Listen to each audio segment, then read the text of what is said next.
Ooh, that looks tasty. Welcome, folks, to The Hungry Gamer is back with another Kickstarter mini preview, and today we're talking about Lonely Undead, designed by Shelby Matusak from Dead Lemon Games, and I do apologize if I mispronounced that name. What Lonely Undead is it is a game in which the players are taking on the role of the zombies and the, well, recently infected zombies. Not only that, recently infected lonely zombies. And not only that, recently infected lonely zombies who have a desire to make some new friends. Huh? Huh? Get it? Make some new friends? Okay, so you see, when a zombie really loves someone, they go and they bite it. And then when they bite it, it dies and turns into another zombie, and then they have a friend. So now you know if mom and dad didn't explain that to you. And throughout the game, what's going to be going on is you're either going to be playing a competitive mode, in which case it's going to be first person to make 7 friends, or you're going to be playing in the cooperative mode, in which case you're trying to make more friends, or the solo mode, which is similar to the competitive mode, except there are a lot more challenges that you have to face that you're dealing with as opposed, and you're still only trying to make 7 friends. What's going to happen is on your turn, you're going to take 4 actions. This could be moving, this could be attacking, this could be biting, and you can only bite someone if they're already injured because otherwise they'll run away from you. And you can be drawing new aid cards and then equipping those cards so you're able to use them. And at the end of each round, everyone's going to draw an event card, which is going to do something. It might mean a car races down the street. If you're on the street, you can get knocked over, possibly lose a limb. By the way, lose all your limbs, you're done. You are out of the game. And then as you're going through, you're going to be trying to bite and infect people. Each person you have infected, you get a token that you have done so, and then depending on how strong the person you infected are, you'll get some kind of reward based on that. It might be equipping something for free, it might be taking extra actions, or whatever it may be. Now, that's the rough overview of how this game works. So, what do I like about this game? First off, I like the tongue-in-cheekness of it. It is silly, it is goofy, it is zombies, but there's nothing really gross about it because everything's just, for the most part, cartoony enough that it's not gross. This is not a gross zombie game unless you stop and think about it. Like one of the aid cards you can get is a sewing kit where you're literally sewing your arm back on or whatever it may be. And so I really enjoy that. I also like the twist on the game of you're playing the zombies. You never play the zombies, right? The game's called Zombicide. Like, go kill all the zombies. Everything is about killing the zombies. In this one, it's not what the game is about. It's not about killing the zombies. It's about going and making more zombies.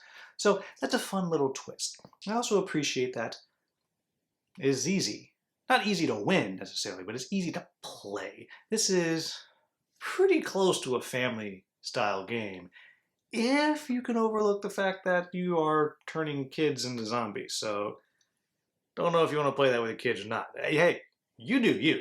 Okay, I don't know your family dynamic, but it's that level of complexity. I would say this is the heaviest you can get and still be a game that you just bust out and throw on the table and anybody can pick up and play. It's pretty simple with some decent strategy for a family level game. And then the other thing that I really do think is well done is the way that the victims work. Some are harder, some are easier to take out, but what makes them really clever is you get bonuses for infecting them. Okay, great. And I appreciate that. Maybe you just fail to infect them. They get bitten twice, they're not infected, and they're just out of the game, and then you're going to wind up raising the death toll. The death toll gets too high, and you just lose the game, which is great. But what really makes it work is, for example, if you take out the drunk in the bar, the reward you get is better than if you take out the drunk not in the bar. And that's fun, especially because some of the aid cards you can get can actually move things around. So if once you figure out who they are, you do have the ability to possibly move them where they need to go so you get a better bonus.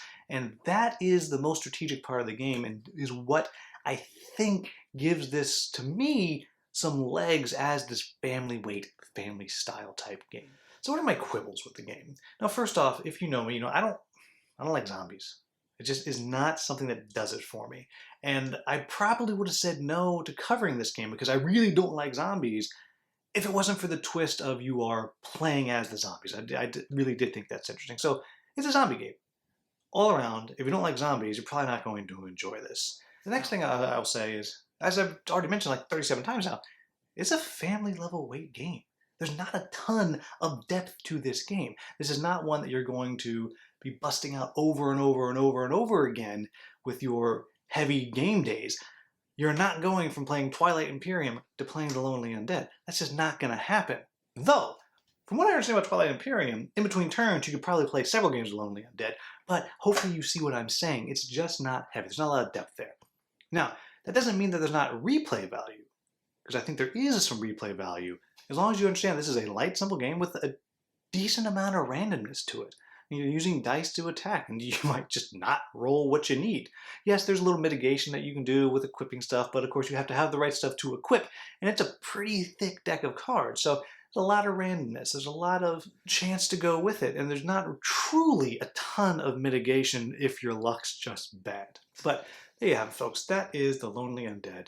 I think for people who are big fans of zombies, then this is one that you absolutely have to check out. It is clever what it's doing with the twist on the tropes of zombies and zombie movies and all those kinds of things. That is very clever. And I also think if you are a family of zombie lovers, this is a great thing to pick up, because honestly, I do think you can play it with the family. You can play it with the kids if they're big into zombies, because if they're big into zombies, then the fact that, some child's getting turned into a zombie isn't going to bother them. So I do think that is something worth checking out if your whole family's into zombies. It's light, it's simple. I can't imagine it's going to be very expensive, so maybe take a flyer on it if you're interested. So there you have it, folks. That is Lonely Undead, coming to Kickstarter very soon if it's not already up on Kickstarter right now. As always, if you found this video useful, please like, subscribe, and share. Thank you so much for watching. Have a wonderful, wonderful day.